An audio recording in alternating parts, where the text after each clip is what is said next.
ফাকুলতু আস্তাগফিরু রাব্বাকুম ইন্নাহু কানা গফফারা ইউরসিলিস সামাআ আলাইকুম মিদরারা।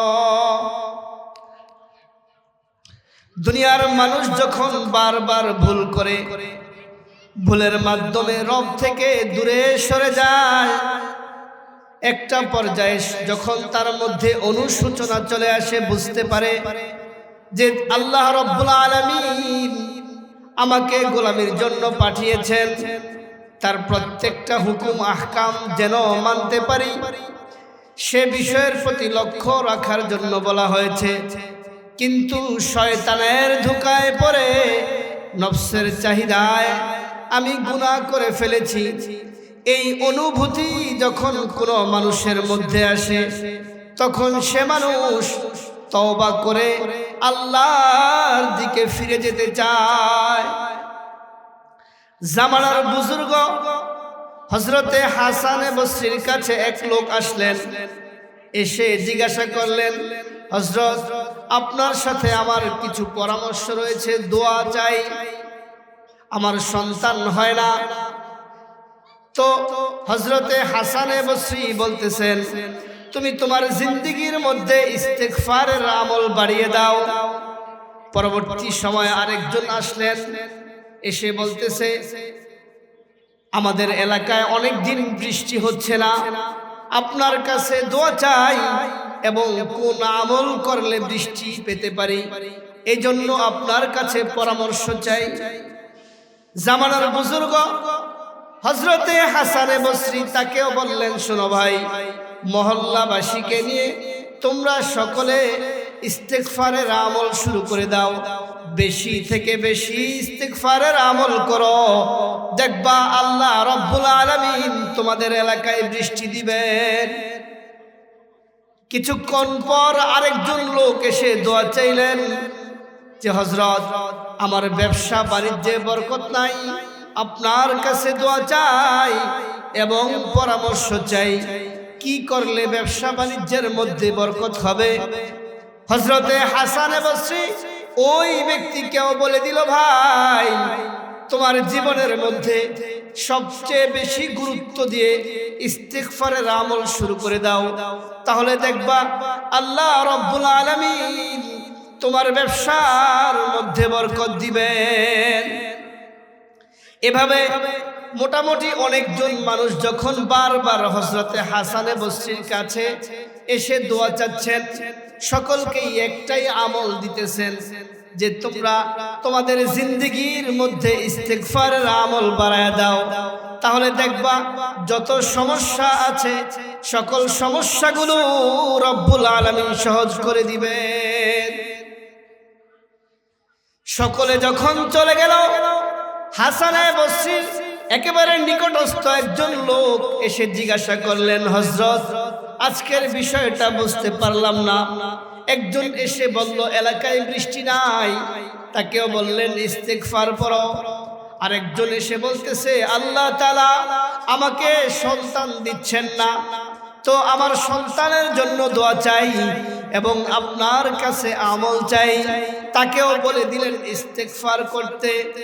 এবং একজন এসে বলতেছিল, আমার ব্যবসা বাণিজ্যে কোনো বরকত নাই, পরিবারের মধ্যে কোনো শান্তি নাই, তাহলে আমি কি করতে পারি? ওই লোকটাও যখন বলল, তাকেও আপনি ইস্তেগফারের আমল দিলেন। এর কারণ তো বুঝলাম না, ভিন্ন ভিন্ন সমস্যার সকলকে একটাই সমাধান দিলেন, শুধু ইস্তেগফারের আমল করার জন্য। জামানার বুজুর্গ হযরতে হাসান বসরি ডাক দিয়ে বলতেছে, ভাই শোনো, এটা বলার মতো কোনো যোগ্যতা, কোনো অধিকার তো আমার নাই, কিন্তু কোরআন যা বলেছে, কোরআন থেকেই তো আমি তাদেরকে বলে দিয়েছি, একজন মানুষ যে সমস্যার মধ্যে পড়বে, ওই সমস্যা থেকে কিভাবে সমাধানে বের হবে, তার জিন্দেগি সুন্দর করবে, আল্লাহ তাআলা কোরআনে হাকিমেই তো বলে দিয়েছেন, ফাকুলতু আস্তাগফিরু রাব্বাকুম ইন্নাহু কানা গফফারা ইউরসিলিস সামাআ আলাইকুম মিদরারা ওয়া ইউমদিদকুম বিআমওয়ালিন ওয়া বানিনা ওয়া ইয়াজআল লাকুম আনহারা ويجعل لكم جنات ويجعل لكم أنهارا আল্লাহ তাআলাই বলে দিয়েছেন দুনিয়ার মধ্যে যদি কারো এলাকায় বৃষ্টির প্রয়োজন হয় তো তোমরা আল্লাহর কাছে ইস্তেগফার করো।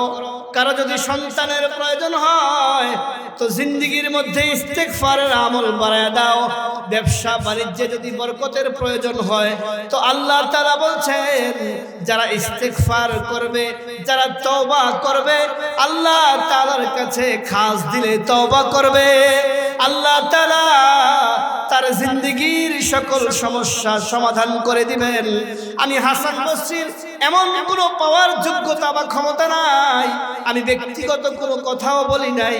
তারা যে সমস্যাগুলোর কথা বলেছেন আমি কোরআন থেকে যা শিখেছি সে কথাটাই তো তাদের সামনে বলে দিয়েছি।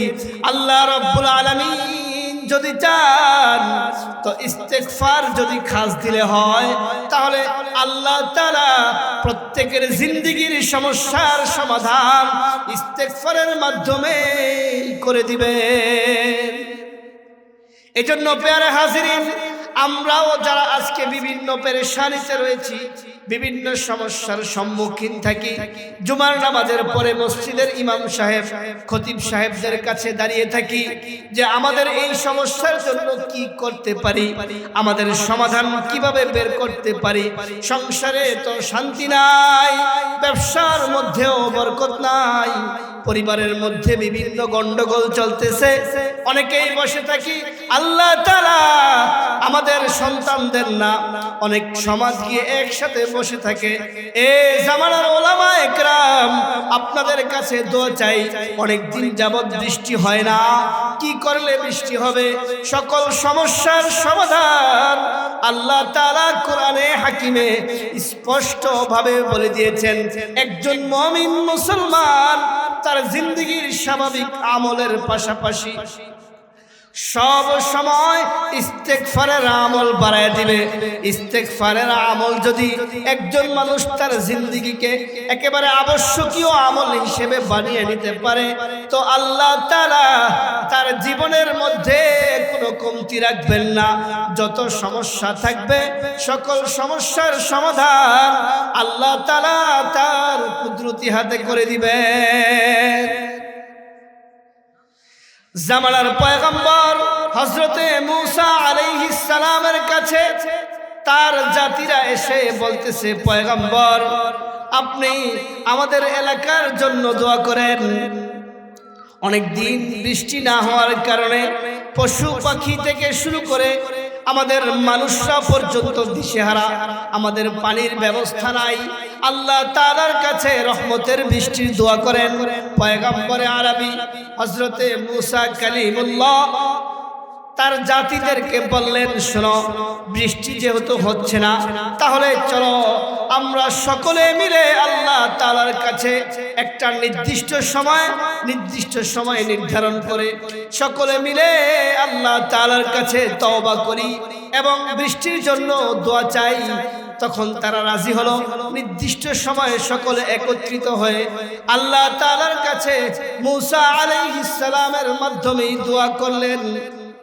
পয়গম্বর যেহেতু দোয়া করছেন, তাদের আল্লাহ তাআলার যে পয়গাম সেই পয়গামের অপেক্ষা করছেন। একটা পর্যায়ে জিবরাইল আলাইহিস সালামের মাধ্যমে মূসা পয়গম্বরকে জানানো হলো, পয়গম্বর মূসা আপনি এলাকার মানুষদেরকে নিয়ে বৃষ্টির দোয়া করছেন, সকলে মিলে তওবা করতেছেন, কিন্তু আপনার আজকের এই দোয়া অনুষ্ঠানের মধ্যে একজন পাপিষ্ঠ এমন আছে যে কিনা জামানার সবচেয়ে শ্রেষ্ঠ পাপী। এই পাপী যতক্ষণ পর্যন্ত আপনার এই মজলিস থেকে বের না হবে আল্লাহ তাআলা রহমতের বৃষ্টি বর্ষণ করবেন না। মূসা পয়গম্বর ছিলেন খুব জালালি তবিয়তের পয়গম্বর মুসা কালিমুল্লাহ আল্লাহ তাআলার সাথে কথোপকথন হতো প্রায় সময়। তিনি খুব জালালি তবিয়তের ছিলেন।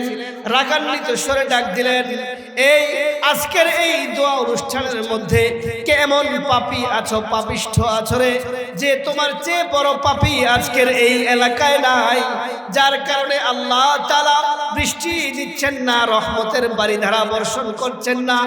অল্প সময়ের মধ্যে তোমাকে আলটিমেটাম দেওয়া হলো, অল্প সময়ের মধ্যে আজকের এই দোয়া অনুষ্ঠান থেকে তুমি বিদায় নাও। যতক্ষণ পর্যন্ত তুমি এই অনুষ্ঠান থেকে বের হবে না, এই দোয়ার মজলিস থেকে বের হবে না, আল্লাহ তাআলা আজকে আমাদের দোয়া কবুল করবেন না এবং বৃষ্টি বর্ষণ করবেন না। যে ব্যক্তি পাপী ছিল সে তো বুঝে গেছে, হায় আজকে যদি আমি এই হাজারো মানুষের জায়গা থেকে, এই মজমা থেকে আমি উঠে চলে যাই, তাহলে সকলেই সাক্ষী থাকলো, সবাই দেখবে আমার চেয়ে পাপী আর কেউ নাই। আর যদি না উঠি, মুসা পয়গম্বর ততক্ষণ পর্যন্ত দোয়া থামাবে না, দোয়া কবুল হবে না, আল্লাহ তাআলাও বৃষ্টি দিবেন না। একটা পর্যায়ে লোকটা অনুতপ্ত হলো, অনুশোচনায় চলে এসে কান্নাও করতে পারতেছে না। কান্না করলেও তো পাশের অনেকে দেখে ফেলবে, যে মনে হয় এই লোকটাই তো অপরাধী। মনে মনে আল্লাহ তাআলার কাছে ডাক দিয়ে বলতেছে, এই মহান মালিককে, যিনি আরশে আজিমের মালিক, গোটা দুনিয়ার বাদশা, তার দিকে মোতাবাজ্জু হয়ে ওই অপরাধী, ওই পাপিষ্ঠ কান্না করতে পারে না। মনে মনে বলতেছে, আল্লাহ আপনি তো জানেন আমার চেয়ে বড় অপরাধী আর কেউ নাই, এ বিষয়টা তো আমিও জানি, কিন্তু মালিক এই জাতির সামনে আপনি আমাকে অপমানিত কইরেন না। আমি লজ্জায় পড়ে যাব, জীবনে আর চলতে পারবো না। মজমার সকলেই বুঝে যাবে আমার চেয়ে বড় পাপী এই জামানায় আর কেউ নাই। ও আল্লাহ, আপনার কাছে খাস দিলে তওবা করতেছি, আজকের এই বারের জন্য যদি আপনি আমাকে মাফ করে দেন, খাস দিলে তওবা করতেছি, জিন্দেগীর যতগুলো হায়াত পাবো আপনার গোলামির মধ্যে আমার জীবন কাটাবো। আল্লাহ তাআলা তার বান্দাদেরকে ক্ষমা করার জন্যই তো সব সময় চান। কোন রকম নাকি কোন বান্দা মন থেকে আল্লাহকে আল্লাহ বলে ডাকে, এই অপেক্ষায় রব্বুল আলামিন থাকেন, তাহলেই তাকে মাফ করে দিবেন। ওই পাপিষ্ঠ বান্দা যখন আল্লাহ তাআলার কাছে কায়মন বাক্যে আবদার করলো, একেবারে আল্লাহ তাআলার কাছে খাস দিলে তওবা করলো, তখন আল্লাহ তাআলা ওই বান্দাকে ক্ষমা করে দিলেন এবং সাথে সাথে রহমতের বারিধারা বর্ষণ করলেন। পয়গম্বর মুসা যখন বুঝতে পারলেন এই মজলিস থেকে তো কোনো লোক উঠলো না, কিন্তু বৃষ্টি তো হচ্ছে, আল্লাহ তাআলার কাছে জিজ্ঞাসা করলেন, আয় মালিক, আপনিই তো বলেছিলেন এই মজমার মধ্যে এমন এক পাপিষ্ঠের বসবাস রয়েছে যার পাপের সীমানা নাই, যার কারণে আপনি রহমতের বারিধারা বর্ষণ করছেন না। যতক্ষণ পর্যন্ত ওই পাপিষ্ঠ এই মজমা থেকে না উঠবে, আপনি তো আল্লাহ বলেছিলেন, ততক্ষণ পর্যন্ত আল্লাহ আপনি রহমতের বৃষ্টি বর্ষণ করবেন না। এজন্য আমি আমার জাতির সামনে ঘোষণা করেছিলাম, জাতিকে বলেছিলাম, তোমাদের মধ্যে কে এমন পাপী আছো যার পাপের কারণে আল্লাহ তাআলা তার রহমতের দরজা বন্ধ রেখেছেন, আমরা বৃষ্টি থেকে বঞ্চিত হচ্ছি, দ্রুত উঠে যাও। কিন্তু আল্লাহ আপনার কুদরত বুঝলাম না, এমন ভাবে অপমান বোধ করছি আমি পয়গম্বর হওয়ার কারণে জাতির সামনে যে কথাটা আমি উপস্থাপন করেছি, তারা তো আমাকে এখন মিথ্যাবাদী মনে করবে। ও আল্লাহ, এর হিকমতটা যদি বলতেন তাহলে আমি বুঝতে পারতাম।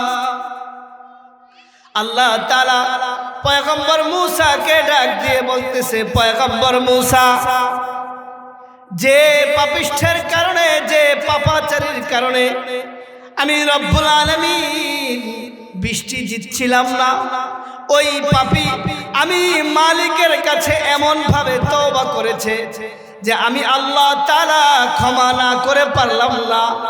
আর যে পাপীর কারণে এতক্ষণ, এত সময়, এতদিন আমি তোমাদের উপর রহমতের বৃষ্টি বর্ষণ করি নাই, ওই পাপীর তওবার কারণে, ওই পাপীর কারণে তার তওবা কবুল করে আমি আল্লাহ তাআলা রহমতের বৃষ্টি বর্ষণ করলাম।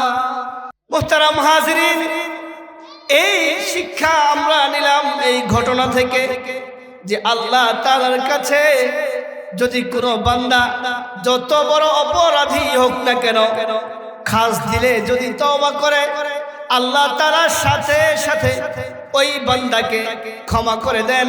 শুধুমাত্র ক্ষমাই করে দেন না, তওবাটা যদি সেরকম হয়, শুধুমাত্রই আল্লাহর জন্য হয়, দুনিয়ার কোনো মানুষকে দেখানোর জন্য না হয়, দুনিয়ার কোনো মাখলুক দেখুক বা না দেখুক, বুঝুক বা না বুঝুক, আমার আল্লাহ রব্বুল আলামিনের কাছে যদি সেরকম একটা তওবা আমরা করতে পারি, আল্লাহ তাআলা আমাদের জিন্দেগির পরিবর্তন করবেন এবং সকল বিগত দিনের গুনাহগুলো যা রয়েছিল সকল গুনাহকে নেকের দ্বারা পরিবর্তন করে একজন জান্নাতি মানুষ হিসেবে কবুল করে নেবেন। এজন্য মুহতারাম হাজিরিন,